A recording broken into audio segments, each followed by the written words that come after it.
3 দিন নামাজ পড়ছেন আল্লাহ নবী, বিশাল ব্যাপার, সবাই খুব আরও আগ্রহ নিয়ে ছুটে আসছে, পুরো মসজিদ কানায় কানায় ভরে গেছে। আল্লাহ নবী বের হলেন না, বললেন তোমাদের নামাজ তোমরা পড়ে নাও, কারণ আমি যদি আজকেও নামাজ পড়াই তাহলে এই নামাজকে তোমরা তোমাদের উপর ফরজ করে ফেলবে। শরীয়তের প্রবর্তক যিনি, তার যে আমল, উনি আমল অনেক চিন্তা ভাবনা করে থাকেন।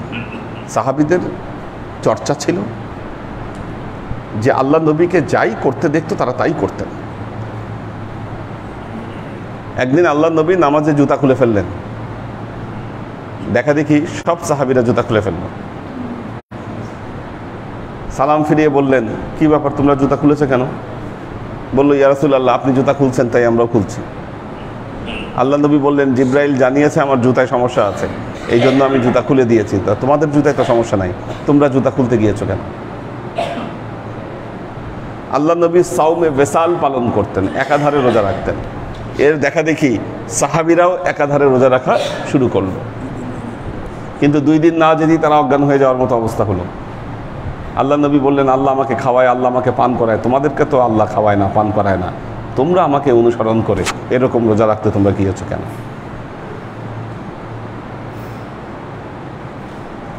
সাহাবারা, আল্লাহ নবী যা করতেন সাহাবারা সেটাকেই অনুসরণ করবার চেষ্টা করতেন। এখন দেখেন, বর্তমান সময় কেউ কেউ বলে আল্লাহ নবী নামাজ শেষে মোনাজাত করেছেন, বিভিন্ন সময় এমনভাবে হাত তুলে মোনাজাত করেছেন তার বগলের শুভ্রতাও পর্যন্ত দেখা গিয়েছে, এরকম হাদিস এসেছে। এখন বলতেছে সম্মিলিত নামাজ পড়ছে, এটার কোনো প্রমাণ নাই। যেখানে জুতা খুললেই সাহাবীরা জুতা খুলে ফেলে, কারণ আল্লাহ নবী যেখানে হাত তুলছে, আপনার কি মনে হয় সাহাবীরা বসেছিল ওখানে? কাউকে তো নিষেধ করেন নাই আল্লাহ নবী। কোনো হাদিসে দেখাতে পারবেন না কোনো সাহাবীকে আল্লাহ নবী নিষেধ করছেন যে নাই, হাত তুলে সম্মিলিত মোনাজাত করা যাবে না। সম্মিলিত মোনাজাত নিষেধ করতে গেলে অবশ্যই এখানে কোনো স্পষ্ট দলিল লাগবে যেখানে আল্লাহ নবী নিষেধ করেছেন। আল্লাহর আশিক ও সালেক বৃন্দ, মাহে রমজানুল মোবারকে যে ব্যক্তি তারাবির নামাজ আদায় করবে, আল্লাহ তার বিগত জীবনের গুনাহগুলোকে মাফ করে দিবেন। মানে এটা মারাত্মক ব্যাপার।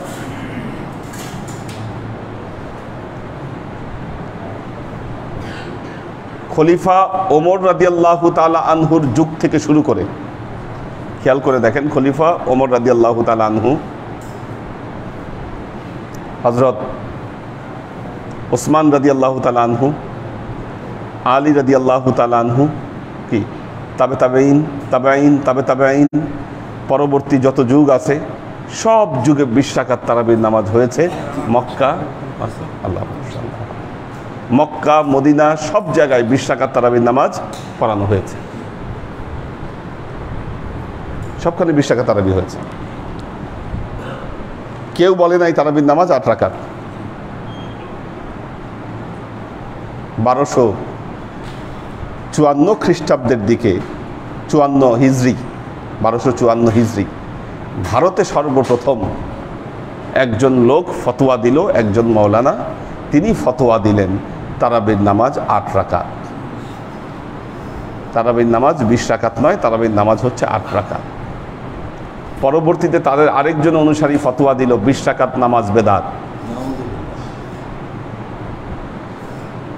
20 রাকাত নামাজ আর একটু আগবারে 20 রাকাত নামাজ বেদাত। শেখ আলবানিও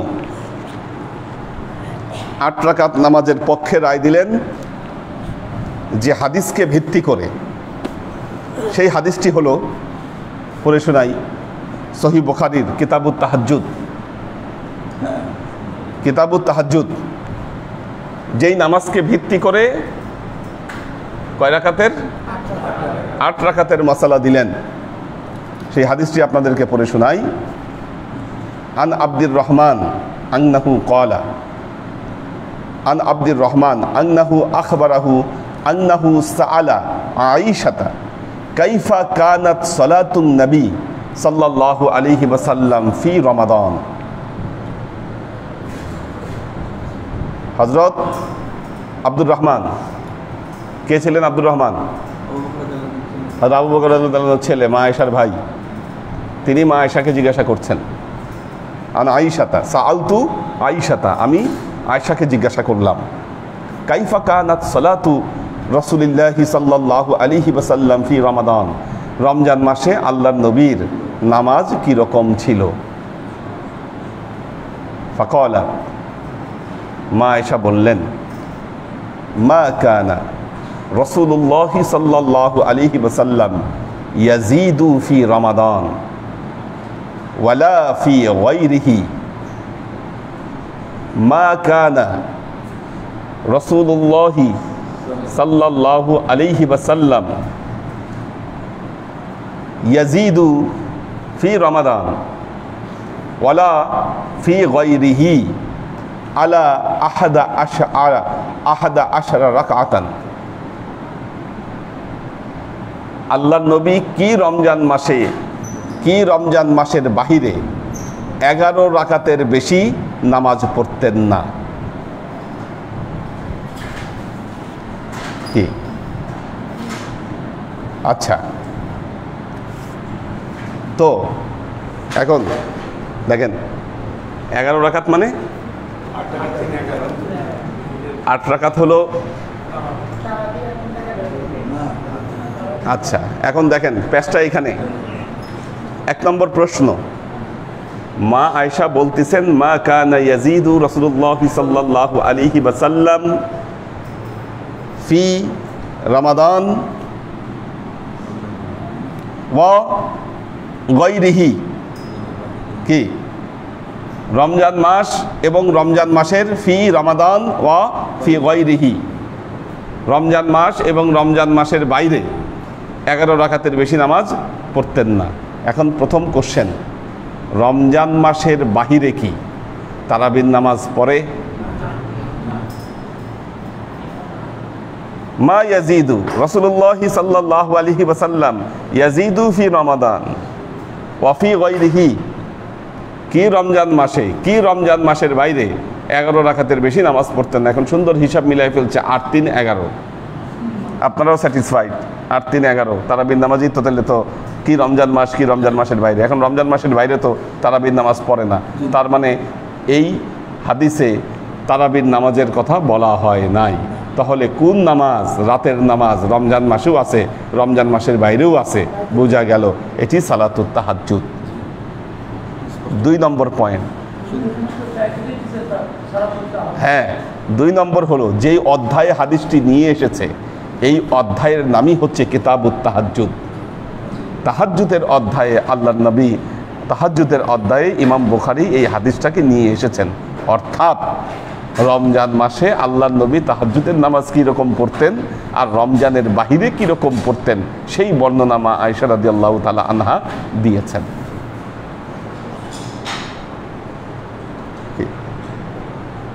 তাহলে 20 রাকাত তারাবি কই পাইলেন?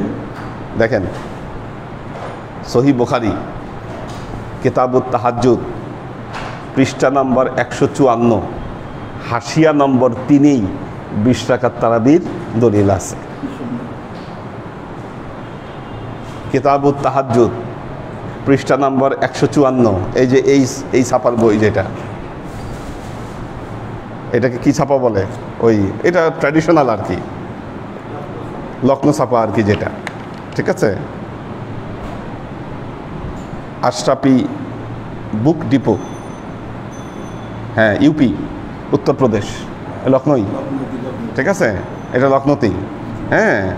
তো বুক ডিপো ইউপি ইন্ডিয়া লেখা আছে এখানে। তো হ্যাঁ, তো এই যে এই বইয়ের এটা ট্র্যাডিশনাল, যদিও এখন আর এই কিতাব পড়ে না, এখন এই কিতাবের দিন চলে গেছে এখন, ঠিক আছে, এখন সফট কপি বানিয়েছে, আধুনিক কপি বানিয়েছে, বিভিন্ন ধরনের আছে আর কি, ঠিক আছে, অসংখ্য অনেক ধরনের সিস্টেম, কিন্তু এটা ট্র্যাডিশনাল। আমাদের যত বড় বড় মাওলানারা আছেন সবাই ওনারা এই কিতাব পড়ে কি মাওলানা হয়েছেন। এখন আপনি এই কিতাব খুলে দিলে মাওলানারা এটা পড়তেই পারবে না এখন, ঠিক আছে, এটা পড়ারও অবস্থা তাদের নাই এখন যে অবস্থা। তো দেখুন হাসিয়া নাম্বার কত?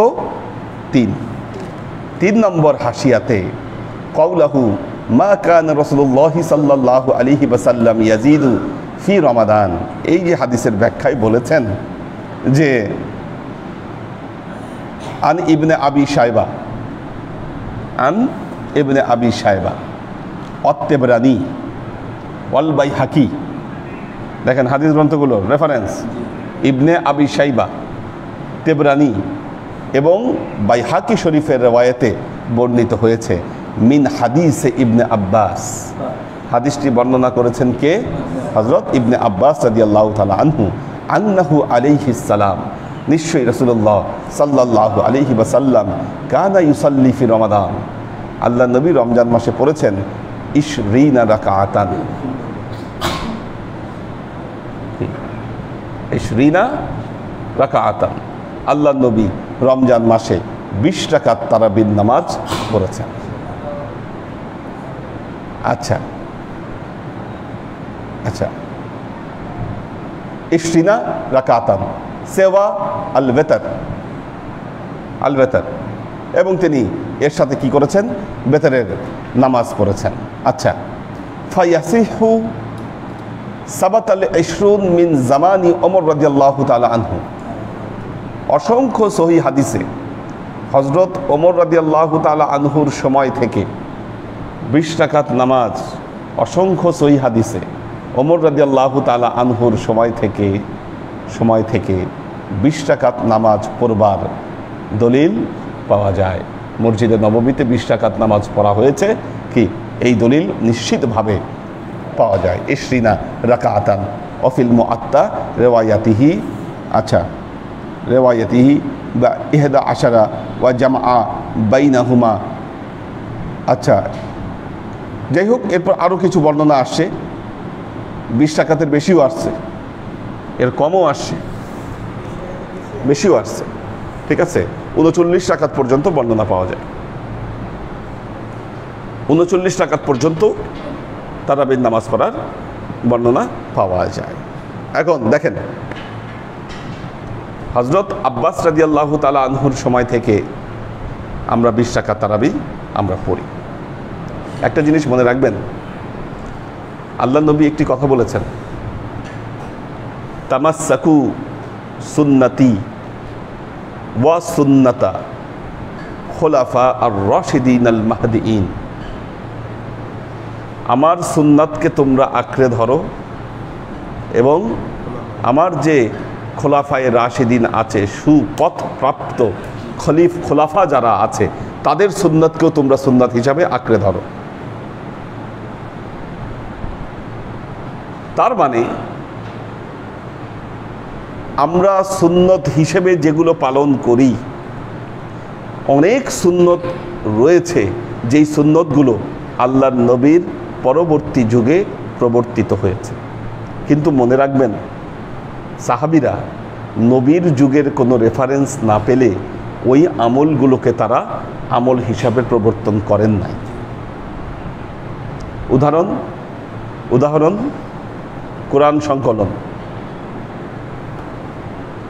কোরআন সংকলন ব্যাপকভাবে করেছেন হযরত ওসমান রাদিয়াল্লাহু তাআলা আনহু, কিন্তু এর আগেও করা হয়েছে, হযরত আবু বকরের সময় থেকে এটা করা হয়েছে।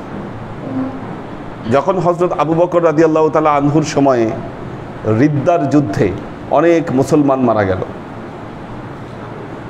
হাফেজ মারা গেল, যারা কোরআনে হাফেজ ছিলেন, তখন হযরত আবু বকর রাদিয়াল্লাহু তাআলা চিন্তা করলেন যে এত হাফেজ যুদ্ধে ইন্তেকাল করলেন, আমাদের অবশ্যই এই কোরআনকে যারা হেফজ করেছেন তাদের কাছ থেকে এটাকে আমাদের হেফাজত করা দরকার। যার যা মনে আছে কি ওইটাকে লিখে এটাকে হেফাজত করা হলো। মা হাফসার কাছে ওইটা জমা রাখা ছিল।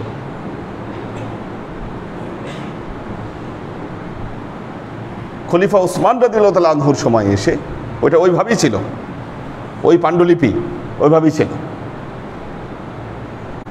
হযরত ওসমান রাদিয়াল্লাহু তাআলা আনহুর সময় এসে যেটা দেখা গেল যে পৃথিবীর বিভিন্ন জায়গায় ইসলাম অনেক স্প্রেড করেছে ওই সময়, কারণ হযরত ওমর ছিলেন অর্ধ পৃথিবীর শাসনকর্তা। খলিফা ওমর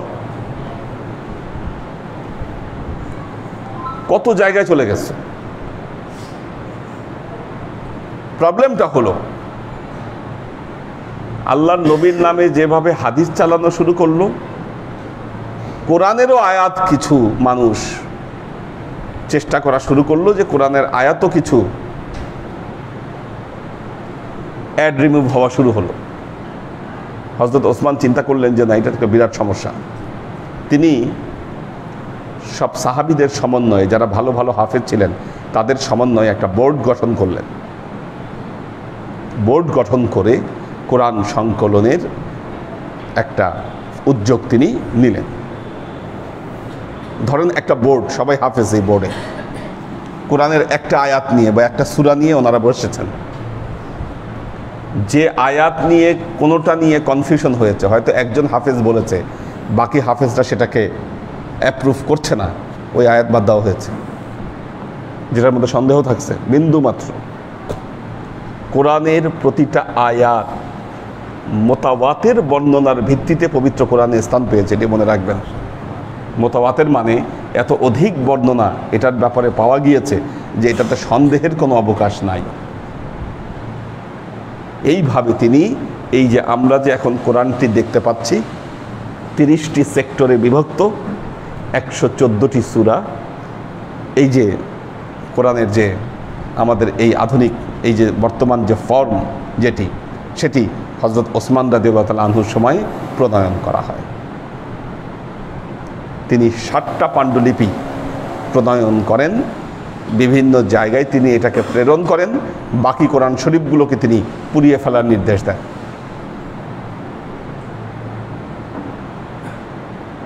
দেখবেন একটা গ্রুপ আছে মুসলমানদের মধ্যে, ফিতনাবাজ গ্রুপ, তারা নিজেদেরকে আহলে কোরআন দাবি করে।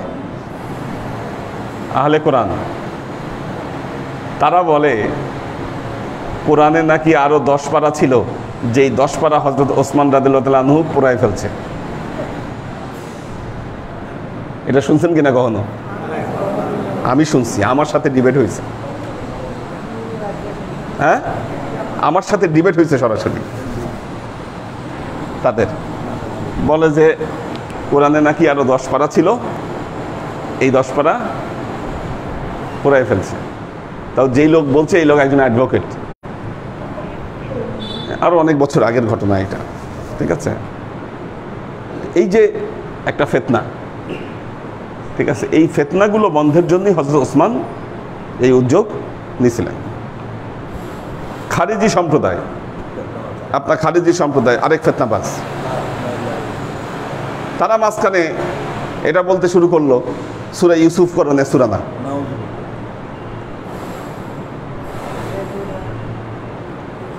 সূরা ইউসুফ কোরআনের সূরা না। কেন বললো এই কথাটা বলেন তো? উনি বলছে প্রেম কাহিনী, আর কি হতে পারে? এত সূরা থাকতে সূরা ইউসুফের পিছে কেন লাগলো খারিজিরা? এই কোশ্চেন আমাকে পোক করেছে অনেকবার। কোরআনের তারা এই কথা বলেছে যে এখানে যেমন প্রেম কাহিনী বর্ণনা করছে, আসলে ফ্যাক্ট ওইটা না। আপনি জানেন হযরত ইয়াকুব আলাইহিস সালামের 11 সন্তান ছিল, 12 সন্তান, 12 সন্তান ছিল। সর্বকনিষ্ঠ ছিল হযরত ইউসুফ, ওনাকে বাদ দিলে থাকে 11। উনি স্বপ্নে দেখেছিলেন আহাদা আশারা কাউকাবান, না, 11টা তারকা এবং চন্দ্র সূর্য তাকে সেজদা করছে। এই 11 জন ভাই, 11 জন ভাই মিলে হযরত ইউসুফকে কুয়ার মধ্যে ফেলে দিয়েছিল। বিরাট বড় একটা ক্রাইম এটা। কি 11 সন্তানের বড় সন্তানের নাম ছিল ইয়াহুদা। ইয়াকুব আলাইহিস সালামের আরেক নাম ছিল ইসরাইল, ওনার বংশধরকে বলা হয় বানি ইসরাইল। আর ওনার যে সন্তান 11 সন্তানের মধ্যে বড় সন্তানের নাম ছিল ইয়াহুদা। ইয়াহুদের বংশধরই হলো এখন বর্তমান ইহুদি সম্প্রদায়। তাহলে ইহুদি সম্প্রদায়ের যিনি গোড়া, তিনি হযরত ইউসুফ আলাইহিস সালামের উপর এত জুলুম করলেন, অত্যাচার করলেন, এত বড় অন্যায় করলেন, এই কথাটা পবিত্র কোরআন শরীফে লেখা আছে। কি কোন সূরায় লেখা আছে? সূরা ইউসুফে লেখা আছে। এই জন্য এদের টার্গেট হয়েছে সূরা ইউসুফ, যে এটা কোরআনের সূরা না। হ্যাঁ, আর এই কাজটা করেছে খারিজিরা। হযরত ওসমানকে হত্যা করেছে খারিজিরা, হযরত আলীকে হত্যা করেছে খারিজিরা। কি এই ইহুদি খ্রিস্টানদের দালাল এগুলো। কি এই বর্তমান সময়ে বিভিন্ন মাসলা মাসাইল নিয়ে যে ফিতনা তৈরি করতেছে, কি এগুলো হচ্ছে ওই খারিজিদের বংশধর। এগুলো সব ওদের প্রেতাত্মা। এগুলো রুট খুঁজলে আপনি ওই জায়গায় দেখতে পাবেন। এই যে শবে বরাত নিয়ে ফিতনা, মোনাজাত নিয়ে ফিতনা, মিলাদ নিয়ে ফিতনা, এই এক গ্রুপ, সব সেম গ্রুপ। এই তারাবির নামাজ নিয়ে ফিতনা, তারাবির নামাজ 20 রাকাত না। সহিহ বুখারী থেকে দলিল দেখাইলাম, 154 নম্বর পৃষ্ঠা 3 নম্বর হাসিয়া। তো যে কথা বলতেছিলাম, আল্লাহ নবী বলেছেন, তামাসসাকু সুন্নতি ওয়া সুন্নাতা খুলাফা আর রাশিদিন আল মাহদিইন। তোমরা আমার সুন্নতকে আঁকড়ে ধরো এবং সুপথ প্রাপ্ত খোলাফায়ে রাশিদিনের সুন্নতকে তোমরা আঁকড়ে ধরো। এই যে খোলাফায়ে রাশিদিন আল মাহদিইন, দেখুন আল্লাহর আশিক ও সালেক বৃন্দ, যে কথা বলছিলাম, আপনি যদি খোলাফায়ে রাশিদিনের সুন্নতকে পরিত্যাগ করেন, সংকলিত ওসমানী মাযহাবকে পরিত্যাগ করা হবে। এরকম বহু সুন্নত আমরা খোলাফায়ে রাশিদার সুন্নতকে আমরা ইত্তেবা করে থাকি। আর যেখানে 20 রাকাত নামাজ, আল্লাহ নবীর সুন্নাত থেকে এটি প্রতিষ্ঠিত। নাম্বার 2, মাহে রমজানুল মুবারকের ব্যাপারে আল্লাহ নবী বলেছেন, আমান তাকাররাবা ফীহি খাসলাতাম মিনাল খায়র কামান আদ্দা ফরিদাতান ফীমা সাওয়া। যে ব্যক্তি রমজান মাসে একটা নফল ইবাদত করবে, আল্লাহ তার আমলনামায় একটা ফরজ ইবাদতের যাজা লিখে দিবেন। তাহলে আপনি এই রাতে আপনি নামাজ কমাইতে চান কেন? এই রাতে আপনি নামাজ কমাইতে চান কেন? 1 রাকাত পড়লে একটা ফরজ ইবাদতের একটা ফরজ ইবাদতের সওয়াব আপনারা পাবেন। কি সেখানে আপনি কমাইতে চাচ্ছেন কেন বলেন? আপনি কখনো নামাজ কমের দিকে যাবেন না। 3 নম্বর হলো, তারাবি শব্দের অর্থ হলো বিশ্রাম। তারাবি শব্দের অর্থ হলো বিশ্রাম। বিশ্রাম মানে ধীরে সুস্থে নামাজ পড়া।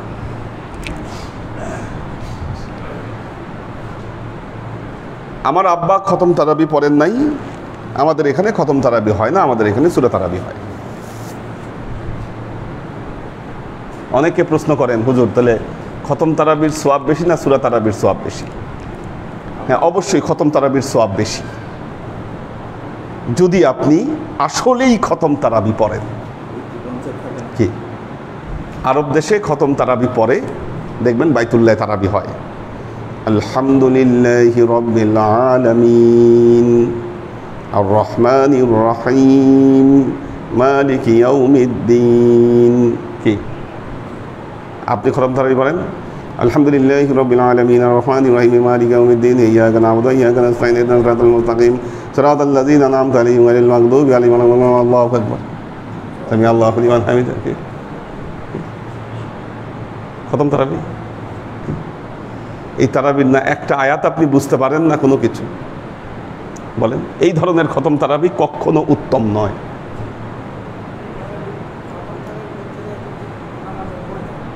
এই ধরনের খতম তারাবি কখনোই উত্তম নয়। আল্লাহ নবী বলেছেন, রুব্বা করিন ইয়াকরাউনাল কুরআনা ওয়াল কুরআনু ইয়ালানুহু, কোরআন পড়ে এমন অনেক কোরআন তেলাওয়াতকারী আছে, সেও কোরআন পড়ে, কোরআনও তাকে লানত করে। সে কোরআন পড়ে কিন্তু কোরআন তাকে লানত করে। আর ওই তারাবি যদি মসজিদে মসজিদে শুরু করে, দেখবেন মুসল্লি অর্ধেক ভাগছে। হ্যাঁ, তো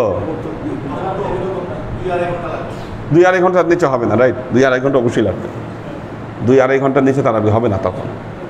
হ্যাঁ হ্যাঁ, ঠিক আছে। তো কারণ প্রথম দিকে তো আরো বেশি লাগবে, কারণ প্রথমে তো 1.5 পারা করে মনে হয়, 1.5 পারা করে পড়া হয়। তো আমরা এই জন্য ধীরে সুস্থে তারাবির নামাজটি আদায় করি, যাতে এটার হকটা অন্তত পক্ষে আদায় হয়, ঠিক আছে। এবং আসলে আরব দেশ ছাড়া আরব দেশের কালচার, এরা দিনের বেলায় কেউ বের হয় না। আরব দেশের মানুষ রোজা ছাড়াও আরব দেশের মানুষ দিনের বেলায় বের হয় না, কারণ দিনের বেলায় সানলাইট থাকে। দেখবেন ওখানে আরব দেশে রাত 2টা-2:30 পর্যন্ত মার্কেটগুলো জমজমাট। এরা বেরি হয় সন্ধ্যার পরে নর্মালি। আর রমজান মাসে তো আরো কথাই নাই, অফিস টফিস সব বন্ধ, মানুষ ঘুমাই একেবারে, ধরেন সারা রাত সে ঘুমায় না, সারা রাত জাগে। মিডল ইস্টের মানুষ রমজান মাসে সারা রাত তারা জাগে। আমি কাছ থেকে দেখেছি তাদের প্র্যাকটিস, ঘুমাই হচ্ছে দিনের বেলায়। আমাদের তো সকালে উঠি অফিসে যাইতে হবে,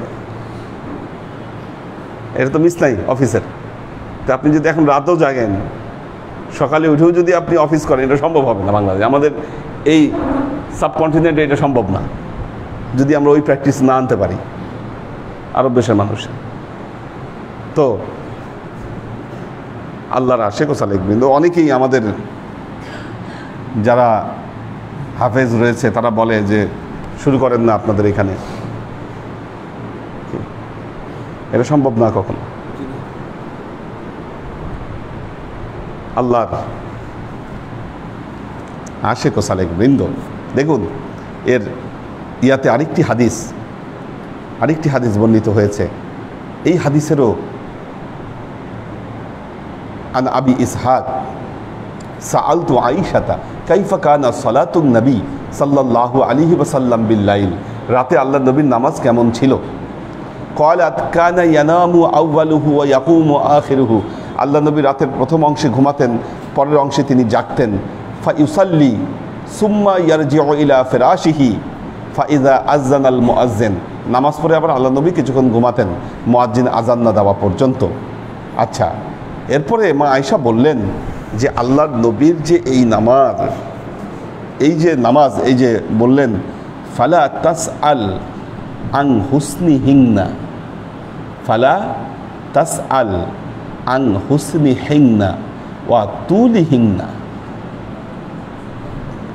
তিনি যে নামাজ পড়তেন, এই নামাজের যে সৌন্দর্য, এই নামাজের যে দীর্ঘায়ুতা, এটা নিয়ে তোমরা কোনো প্রশ্ন করো না। তার মানে কি এটা প্রশ্নের ঊর্ধ্বে ছিল, এত দরদ নিয়ে। ফালা তাসআল আন হুসনিহিন্না ওয়া তুলিহিন্না। আচ্ছা,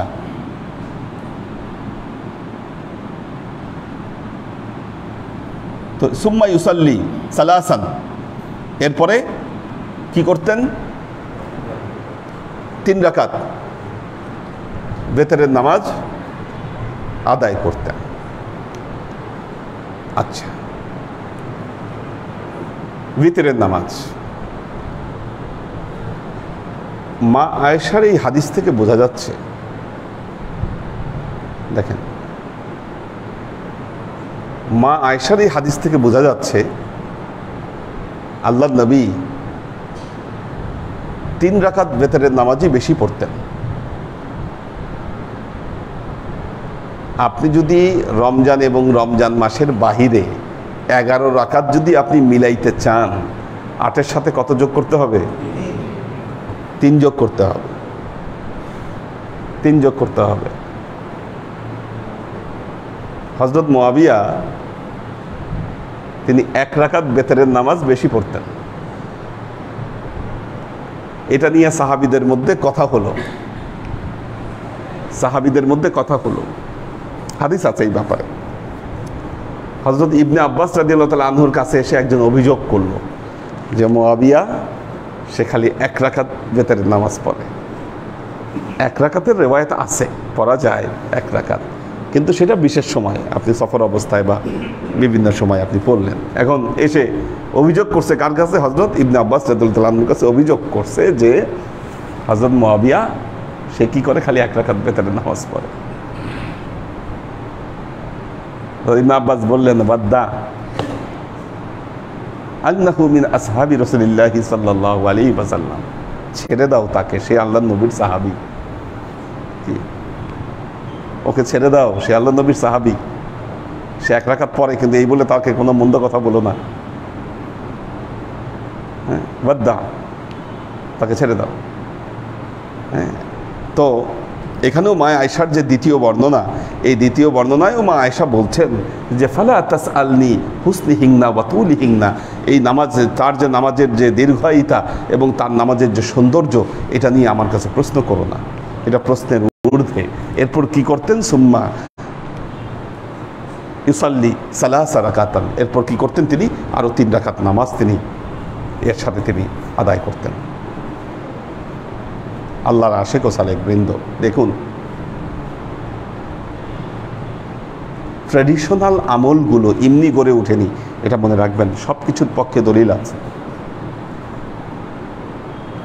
আমাদের সমস্যাটা কি? চর্চা নাই, পড়াশোনা নাই, কিতাবের সাথে কোনো সম্পর্ক নাই।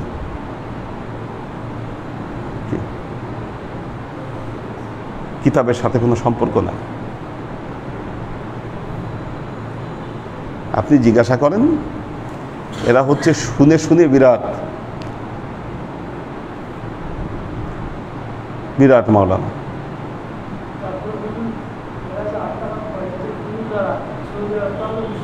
তারা 20 রাকাত পড়তেছে, মক্কা মদিনায় কিন্তু 20 রাকাতই হচ্ছে। তো এটা যদি বেদাত হবে, এই চিন্তা মাথায় আসলো না যে এটা যদি বেদাত হবে বাইতুল্লাহর মতো এবং মদিনা শরীফের মতো। ইমাম মালিক তার মুয়াত্তার মধ্যে নিয়ে আসছেন এই হাদিস। মদিনার মতো জায়গায় এখনো 20 রাকাত তারাবি হচ্ছে। কোন আক্কেলে আপনি এই 20 রাকাত তারাবিকে আপনি বেদাত বলেন? গত 3-4 বছর আগে বাহাসে পড়ছিল বাইতুল মুকাররমে 20 রাকাত আর 8 রাকাত নিয়ে। যারা 8 রাকাতের পক্ষে তারা তো মনে করছিল যে বাহাসে জিতে যাবে, কিন্তু সমাধানে আসে নাই, সমাধানে আসে নাই। কারণ দলিল আছে, তো দলিল আছে। তো আল্লাহর আশিক ও সালেক বৃন্দ, আমাদের সবচাইতে বড় সমস্যা হলো স্টাডি না করা। আর এই না করার কারণে ভ্যারিয়েশনগুলো আমাদের না জানা। এই যে বেতরের নামাজ কতভাবে পড়া যায়, একটা নামাজ যদি বহু রকমভাবে পড়া যায়, এটা তো আমি বলবো এটা ইসলামের আরো সৌন্দর্য না। অপশন আছে, অনেক অপশন আছে। ইমাম আবু হানিফার সময়ে, ইমাম আবু হানিফা রহমতুল্লাহ আলাইহি, তিনি যে দোয়াই কুনুত পড়তেন, সূরা ফাতিহার সাথে একটা সূরা মিলায়ে পড়ে তাকবীর দিয়ে তারপর তিনি দোয়াই কুনুত পড়তেন। আল্লাহুম্মা ইন্না নাস্তাঈনুকা ওয়া নাস্তাগফিরুকা ওয়া নু'মিনু বিকা। পরবর্তীতে ইমাম শাফি ওনার সময় এসে আল্লাহ নবীর রুকু থেকে উঠে যে মোনাজাতের মধ্যে যে দোয়াই কুনুত পড়তেন, ওটাকে ওনার কাছে বেশি সহি মনে হলো, উনি ওটা পড়লেন। ওনাদের মধ্যে আবার মিল ছিল এরকম, ইমাম শাফি যখন ইমাম আবু হানিফা রহমতুল্লাহ আলাইয়ের কবর জিয়ারত করতে গিয়েছিলেন, তখন তিনি ইমাম আবু হানিফার নিয়মেই 3 রাকাত বেতরের নামাজ আদায় করেছিলেন। তখন ওনার অনুসারীরা বললেন যে আপনি তো নামাজ আমাদেরকে শিখাইছেন এইভাবে, তা আপনি এসে যে আবার এরকমভাবে নামাজ পড়লেন। উনি বললেন ওনাকে আমি সম্মান করলাম, ওনার সম্মানে কি আমি এখানে এসে আমি নামাজ পড়লাম।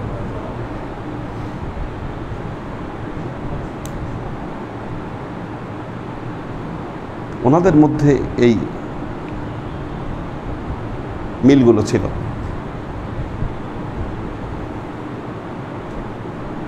খলিফা হারুনুর রশিদ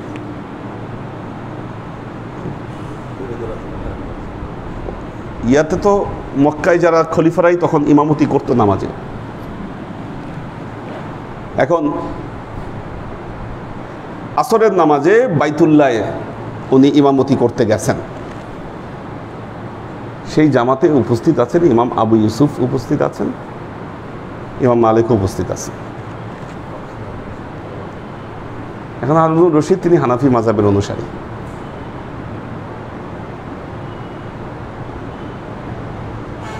তো এখন উনি ওই যে ইয়া করেছিলেন, আগে একটা চিকিৎসা পদ্ধতি ছিল ওই যে রক্ত বের করতে, হিজামা।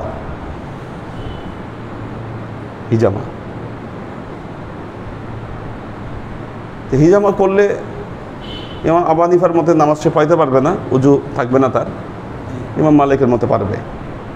উনি কিন্তু হানাফি মাযহাবের অনুসারী। এখন নামাজে দাঁড়ানোর পরে, নামাজের যখন উনি সামনে গিয়ে দাঁড়িয়েছেন, তখন ওনার মনে হয়েছে যে উনি হিজামা করেছেন, এবং ওই মাযহাব অনুযায়ী, ওনার মাযহাব অনুযায়ী উনি ওই অবস্থায় নামাজ পড়াইতে পারবেন না।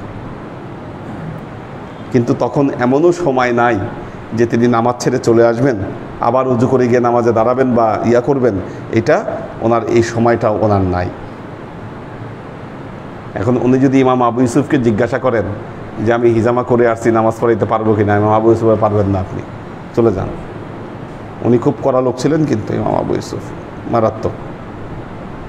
হারুনুর রশিদকে চিঠি লিখছিলেন উনি খলিফাকে, তার বিভিন্ন অনিয়ম বা সমস্যার ব্যাপারে। এখন উনি ইমাম মালিককে জিজ্ঞাসা করলেন। উনি জানেন যে ইমাম মালিককে জিজ্ঞাসা করলে উনি বলবে যে আপনি নামাজ পড়াইতে পারবেন। উনি মালিককে জিজ্ঞাসা করলেন, ইমাম মালিককে, যে আমি নামাজ পড়তে পারবো কিনা। হ্যাঁ পারবেন। ওনার কনসার্ন নিয়ে তিনি পড়াই দিলেন, কারণ তিনি তো একজন বড় জামানার একজন মুস্তাহিদ। তিনি ওনার রায় পাইছেন যে পড়ান আপনি, কি ওটাই ওনার বুকের সাহস। তা আগে এই অবস্থাটা ছিল না, এই যে মারমার কাটকাট অবস্থা, একে অপরের সাথে কি একজন আরেকজনকে অনার করত, একজন আরেকজনের আমলকে অনার করার পদ্ধতি ছিল, বিষয় ছিল। কিন্তু এখন দিন যত যাচ্ছে আমাদের ভেতর সংকীর্ণতা বাড়ছে, এগুলো থেকে আমরা দূরে সরে যাচ্ছি। তো আজকে এই বিষয়টাই নিয়ে, যেহেতু মাহে রমজানুল মোবারক আসছে, আর আমার মনে আছে যে আমি এই হাদিস আমি পড়েছিলাম, কিন্তু আজকে প্রথমে এসে খুঁজে পাচ্ছিলাম না। খুঁজে না পাওয়াতে আমি এখানে লিখে রাখছি যে এই পৃষ্ঠায় 3 নম্বর হাসিয়া এটার দলিল আছে। হ্যাঁ, 154 পৃষ্ঠার 3 নম্বর হাসিয়া 20 রাকাত নামাজের দলিল এখানে আছে।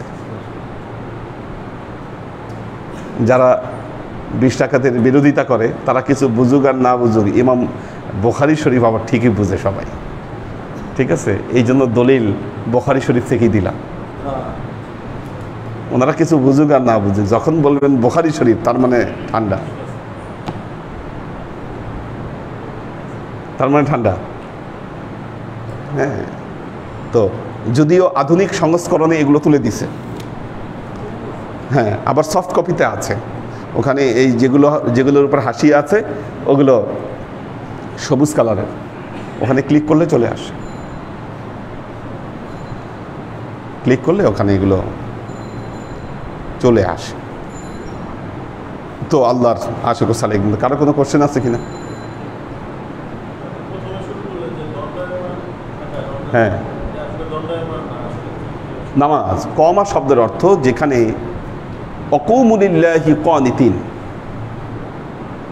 পবিত্র কোরআনে বলতেছে আল্লাহ অকুমু লিল্লাহি কানিতিন, আল্লাহর সামনে বিনয় নম্রতা নিয়ে তোমরা দাঁড়াও। দাঁড়াও মানে তোমরা নামাজে দাঁড়াও। ইয়া আইয়ুহাল মুজাম্মিল কুমিল লাইলা ইল্লা কালিলা।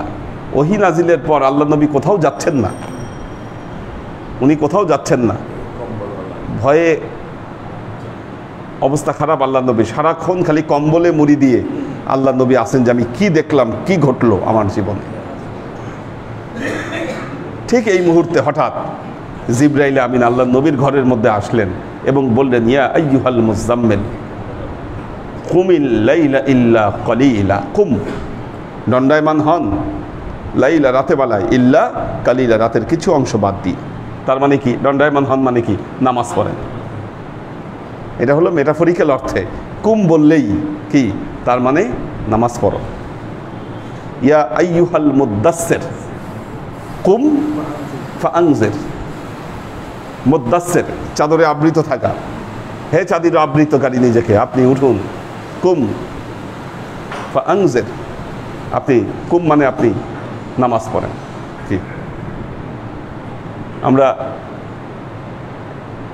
একটা দরুদ পড়তাম, দরুদটার নামটা কুমকুম ইয়া হাবিবি কাম তানামু, এটা শুনছেন কিনা আপনারা এই দরুদ?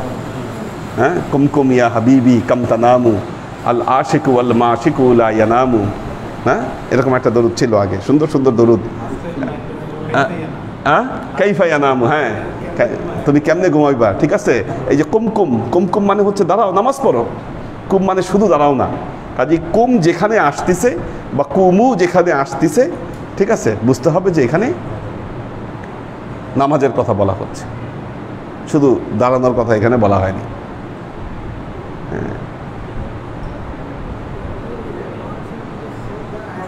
হ্যাঁ যান, হ্যাঁ হ্যাঁ হ্যাঁ। এখন সেজদার আয়াত যখন প্রথম নাজিল হলো, আল্লাহ নবী এক মজলিসে বক্তব্য দিচ্ছিলেন, সেখানে মুসলমানরাও ছিল, অন্যান্য ধর্মের লোকেরাও ছিল। সেজদার আয়াত আসার পরপর আল্লাহ নবী সেজদা দিয়ে গেলেন, যারা ছিল উপস্থিত তারাও সেজদা দিলেন। দাঁড়ায় সেজদা দেওয়ার ফ্যাক্ট, আপনি সেজদা দিতে পারলে, সেজদার সাথে আপনার 5টা অঙ্গ জড়িত। 5টা অঙ্গের সমন্বয়ে যে আমল করা হয় সেটাকে সেজদা বলে। আগে পিছের কিছু এটার সাথে অ্যাড করা যাবে না।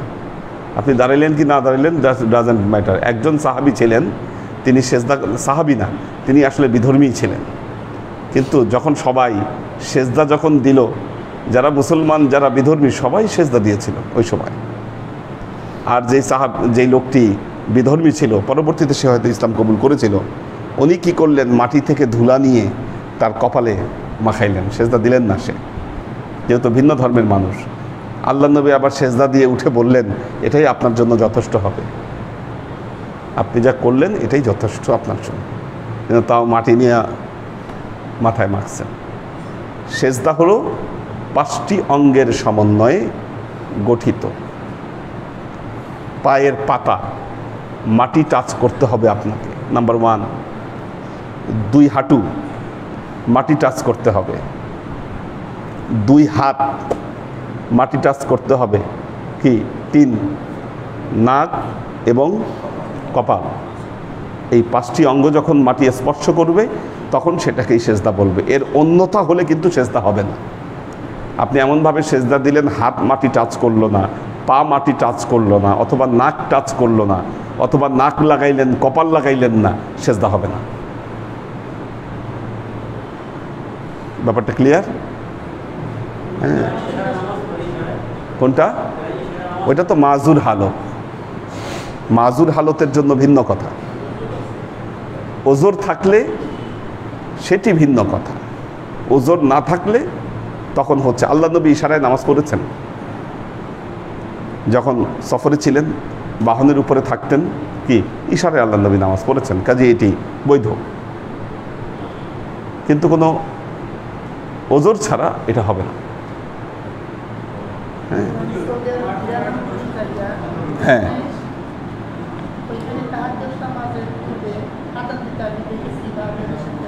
তাহাজ্জুদের সময়, তাহাজ্জুদের আগে আমরাও আজান দেই।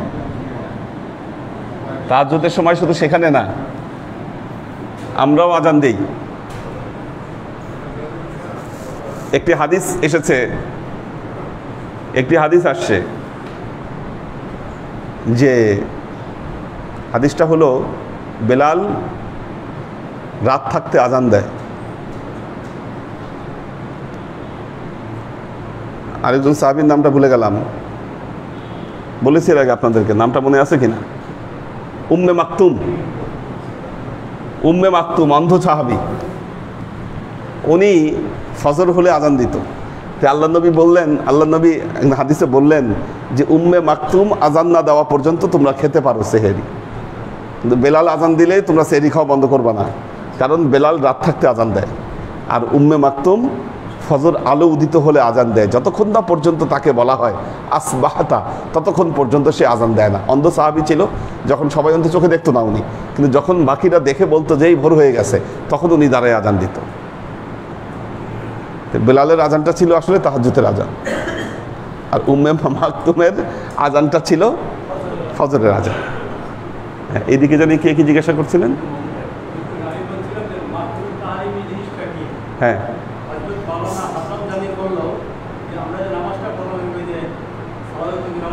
হ্যাঁ, আচ্ছা আচ্ছা। ঘটনা হলো মাকরুয়ে তাহরিম, মাকরুয়ে তাহরিম হলো ওই মাকরুহ যেটা হারামের কাছাকাছি। আমাদের সালাতুত তাসবিহ যদি মাকরুয়ে তাহরিম হয়, তারাবির নামাজ জামাতে পড়াও মাকরুয়ে তাহরিম হবে, অন্যান্য নামাজ জামাতে পড়াও মাকরুয়ে তাহরিম হবে। কোন অর্থে মাকরুয়ে তাহরিম? ঠিক আছে, মাকরুয়ে তাহরিম মানে হারামের কাছাকাছি।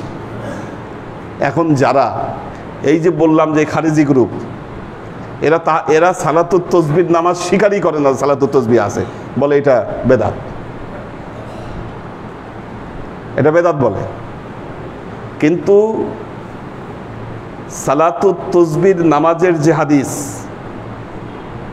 শেখ আলবানী এই হাদিসকে সহিহ বলছেন, হাসান হাদিস বলেছেন। আলবানী কি ওনাদের যে গুরু, উনি বলছেন এই হাদিসটি হাসান।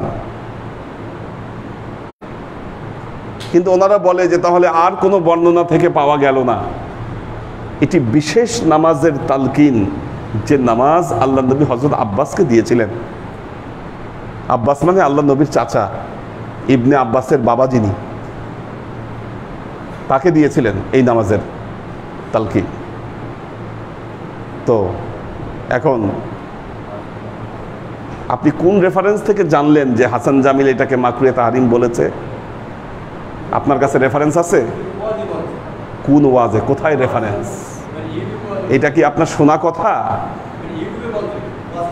আপনি কি নিজে শুনছেন না আপনি শুনে বলতেছেন? This is the fact. কে শুনছে? আপনি শুনছেন? দেখায়েন। ঠিক আছে, নাম্বার ওয়ান হলো দেখায়েন। আর দ্বিতীয় হলো আমাদের যে বিষয়গুলো, আমাদের যে প্রবলেমগুলো, এটা সুজনের কাছে পাঠান, সুজন আমাকে পাঠিয়ে দিবেন। আমাদের যে প্রবলেমগুলো সেটা হলো যে একটা মাসালা আমরা বলে দেই, বাজারে ছেড়ে দেই, কিন্তু আশেপাশে কোনো রেফারেন্স দেই না। কেন বললাম এই কথাটা? হারাম বললাম, কিন্তু কেন হারাম বললাম কি এটার পিছনে আমরা যুক্তি দেখাইতে পারি না। এমনকি দেখেন, বিপদে পড়ছিলেন আমাদের মাওলানা নাজির মাহমুদ, আমাদের বড় মসজিদের খতিব যিনি, উনি একবার বিপদে পড়ছিলেন আমাদের ইউনিভার্সিটিতে। উনি বলছিলেন বাংলায় কোরআন পড়া এটি হারাম। কথা সত্য, আমরাও জানি ঠিক না এটা, কিন্তু হারাম শব্দটি বলার মতো যেই রেফারেন্স, হারাম বলার জন্য যেই রেফারেন্স দরকার, কি এত বড় রেফারেন্স ওনার হাতে এটার পক্ষে নাই। কাজী ওনার উচিত ছিল এই কথাটা না বলা। এখন উনি এই কথা বলার পরে শাহজালাল ইউনিভার্সিটির আগের যিনি ভাইস চ্যান্সেলর ছিলেন, ফরিদ স্যারের আগে? হ্যাঁ, ফরিদউদ্দিন স্যার তো এখন আছেন, এখন ফরিদ স্যার না, চেঞ্জ হয়েছে ফরিদ স্যার। ফরিদ স্যারের আগে যিনি ছিল, ফরিদ স্যারের আগে যিনি ছিল উনি ছিলেন তখন মসজিদে। উনি দাঁড়ায় ওনাকে চ্যালেঞ্জ করলেন, বললেন আপনি যেটা হারাম বললেন আপনি কি দলিল দিতে পারবেন যেটা হারাম? উনি মেম্বারে দাঁড়ায় বলে হ্যাঁ আমি অবশ্যই পারব। পরবর্তীতে তিনি দলিল দেখাইতে ব্যর্থ হয়েছে, যার ফলে ওনাকে সাসপেন্ড করা হয়েছিল। হ্যাঁ, তো একটা কথা খালি বললে হবে না, আপনার এই কথার পক্ষে আপনাকে যুক্তি দেখাইতে হবে কেন হারাম।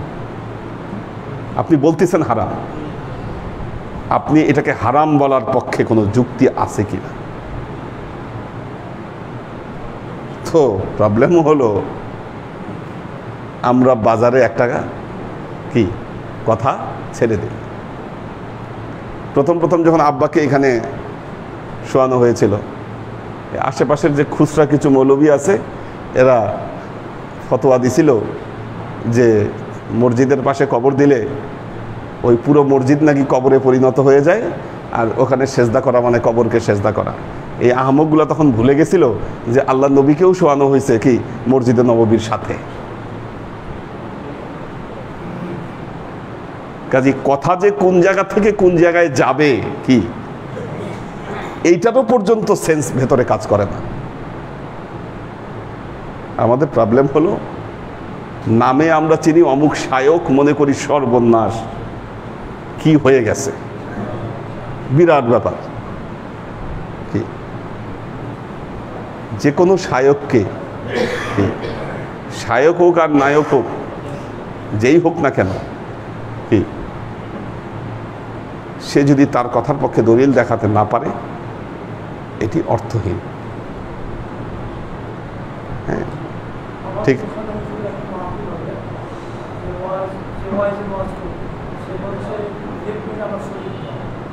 লিফলেটে ছবি দিতে হবে? আচ্ছা আচ্ছা, নাহলে আসবে না তো। আরেক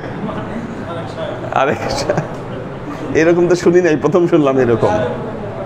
ঠিক আছে, এরকম কি বলেন, কোশ্চেন করেন। একটা বিষয় হলো আপনারা ক্লাসে কোশ্চেন করতে পারেন, কারণ আমাকে আপনারা অবশ্যই ইউজ করতে পারেন, অবশ্যই। ঠিক আছে, সমস্যা নাই।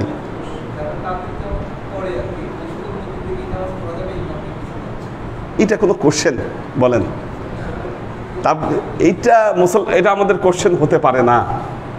ঠিক আছে, যার আল্লাহ ঠিক আছে, নবী ঠিক আছে, এমনকি একজন শিয়ার পিছে আপনি নামাজ পড়তে পারেন, শিয়া মসজিদে গিয়ে আপনি নামাজ পড়তে পারেন, তারা মুসলমান। ঠিক আছে, ডিভাইডেশন এই পর্যায়ে আনা যাবে না আমাদের। হ্যাঁ হ্যাঁ হ্যাঁ হ্যাঁ, আচ্ছা আচ্ছা আচ্ছা, না ঠিক আছে, আমরা তাদের আকীদায় বিশ্বাস করি না, তাদের মতের সাথে আমরা একমত নই, আমরা তাদের প্রতিটা জায়গায় দ্বিমত পোষণ করি। তার মানে এই নয় আমি তার মসজিদে গিয়ে নামাজ পড়তে পারবো না, তার মানে এই নয় সে আমার বাসায় আসতে পারবে না, আমি তার বাসায় যেতে পারবো না, তার মানে এই নয় আমরা এক টেবিলে বসে খেতে পারবো না। কি এটি কখনোই নয়। কি তোমার ধর্মে অবিশ্বাসীরে তুমি ঘৃণা নাহি করে, আপন তাদের করিয়াছ সেবা ঠাই দিয়ে নিজ ঘরে। ভিন ধর্মীর পূজা মন্দির ভাঙিতে আদেশ তুমি দেওনি হে বীর, আমরা আজিকে সহ্য করিতে পারি না কো পরমত, ক্ষমা করো হযরত। ঠিক আছে, পরমত মত থাকবে। হ্যাঁ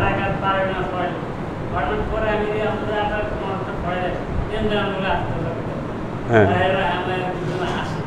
আচ্ছা আচ্ছা, তো যাই হোক আর কি। ঠিক আছে, থাকবে মতভিন্নতা, থাকবে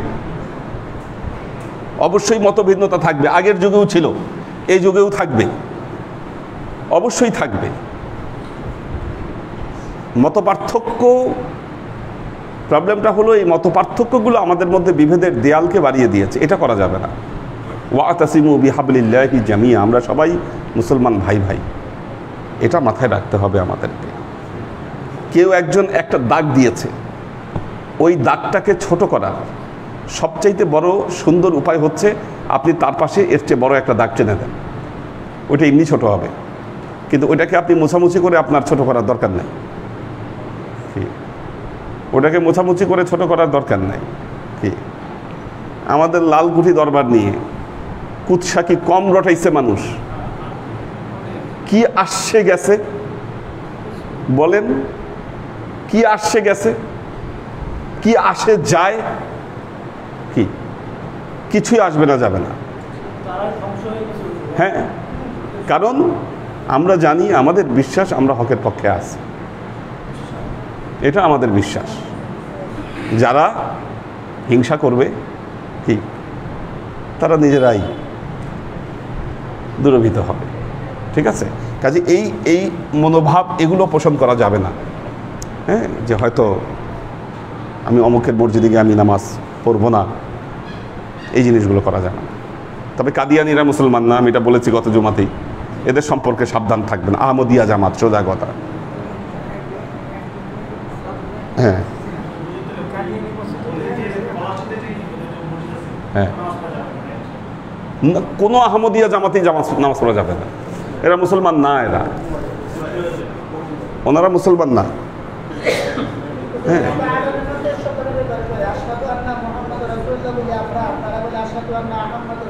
হ্যাঁ এরকম বলে, ভেজাল আছে এতে। ঠিক আছে, এরা সম্পূর্ণ পথভ্রষ্ট। হ্যাঁ, বড় ফেতনা। দাও কারা আছে আজকে এই পর্যন্ত?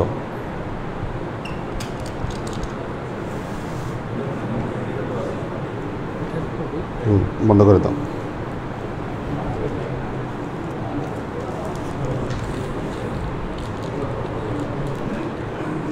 আপনাদের হিসাব কিতাবের কি অবস্থা খাতার? দেখি।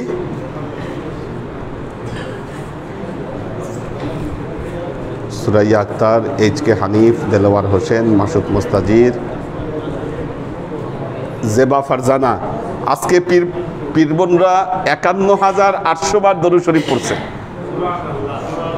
মাশাআল্লাহ, ৫১,৮০০ বার দরুদ শরীফ পড়েছে। আমরা এটা অবশ্যই বক্সায় দিব। মোটামুটি একটা হিসাব দাঁড়িয়েছে আপনাদের। এটা সামনের শুক্রবার বা সামনের ক্লাসে আমরা দেখব এটা। ঠিক আছে,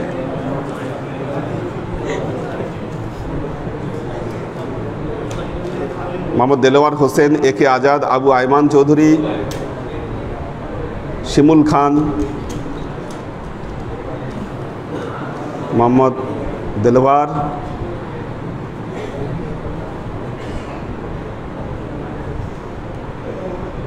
সুলতানা আখতার,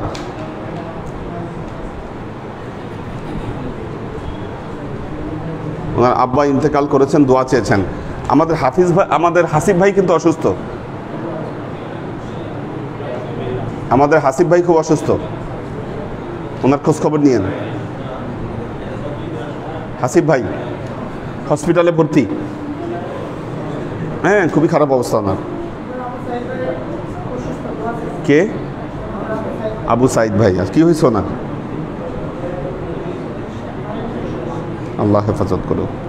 নুসাইফা নূর, আব্দুল হাফিজ, সোহেল খান, সুলতান মামুন, সুলতান আইরিন, সৈয়দ ইত্তেহাদুল আজমাইন, মোশাররফ হোসেন, দোয়া চেয়েছেন, তিনি অপারেশন হয়েছে। স্নিগ্ধা রাহি, রাইসা তাজরিয়ান, মাহফুজুল হক উজ্জ্বল, আব্দুস সালাম আজাদ, মীর মোহাম্মদ ইব্রাহিম,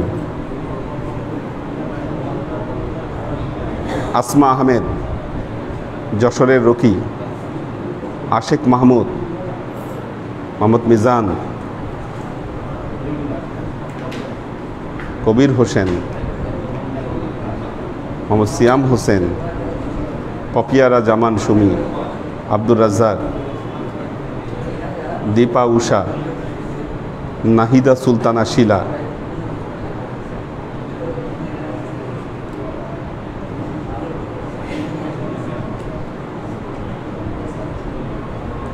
দীপা অসুস্থ, দোয়া চেয়েছে।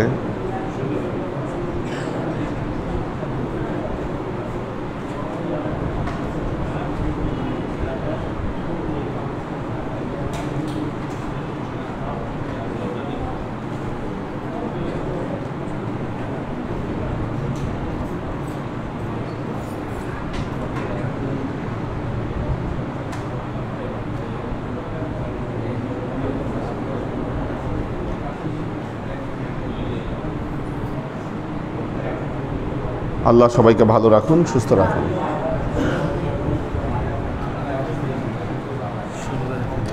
একটা শুকরিয়া সেজদা আদায় করি।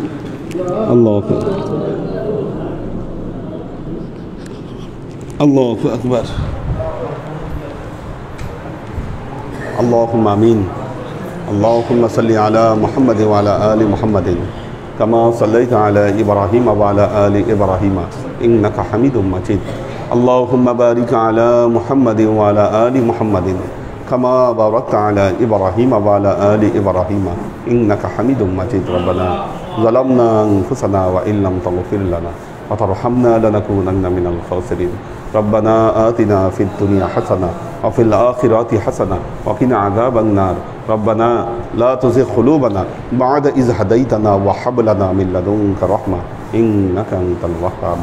اللهم إنك عفو تحب العفو فاعف عني يا غفور الرحيم الودود. اللهم نور قلوبنا بنور الإيمان ونور قلوبنا بنور الإسلام ونور قلوبنا بنور الإحسان وزين أخلاقنا بنور محمد صلى الله عليه وسلم. اللهم إنا نسألك علما نافعا رزقا واسعا عملا مقبولا شفاء من كل داء قلبا خاشعا ذهنا ذاكرا إيمانا كاملا توبة قبل الموت راحة عند الموت ونجاة بعد الموت. اللهم إنا نسألك رحمتك في كل درجة فلاح في كل أمر ونعوذ بك من الشرك والشك والنفاق والبدعة ومن كل وسوسة الشيطان. يا الله يا رحمن يا مالك, আমরা এতক্ষণ তোমার দরবারে যে সমস্ত আমলকে উপস্থাপন করলাম ত্রুটিমুক্তভাবে এই আমলগুলোকে তুমি আমাদের তরফ থেকে কবুল করে নাও। তুমি আমলের যাজা আমাদের প্রিয় নবী হযরত মুহাম্মদ মুস্তাফা সাল্লাল্লাহু আলাইহি ওয়াসাল্লামের কাছে পৌঁছে দাও। আল্লাহ আমাদের নবীর পরিবারবর্গের কাছে তুমি এর যাজাকে পৌঁছে দাও। এই দুনিয়ার সমস্ত আম্বিয়ায়ে কেরাম, সাহাবায়ে কেরাম, তাবেঈন, তাবেঈন, ওয়ালি আউলিয়া, গাউস কুতুব, আমাদের মা বাবা, ভাই বোন, আত্মীয় স্বজন, এই দরবার থেকে যত পীর ভাই বোন চলে গেছে সবার রুহে আল্লাহ তুমি এর যাজাকে পৌঁছে দাও। তুমি তোমার হাবিবের ওসিলায় আমাদের সবাইকে কবুল ক্ষমা করে দাও। আমাদের জীবন থেকে সমস্ত অভাব অভিযোগ, বালা মুসিবত, দুঃখ কষ্ট, রোগ শোককে দূরীভূত করে দিয়ে দৃঢ় হস্তে তোমার দ্বীনের খেদমতের তৌফিক তুমি আমাদেরকে দান করো। আজীবন যেন তোমার হেদায়েতের পথে প্রতিষ্ঠিত থাকতে পারি সে তৌফিক তুমি আমাদেরকে দান করো। সুবহান রাব্বিকা রাব্বিল ইজ্জাতি আম্মা ইয়াসিফুন সালামুন আলাল মুরসালিন আলহামদুলিল্লাহি রাব্বিল আলামিন। ওয়াজআল আখির কালিমাতিনা ইনদাল মাউত লা ইলাহা ইল্লাল্লাহু মুহাম্মাদুর রাসূলুল্লাহ সাল্লাল্লাহু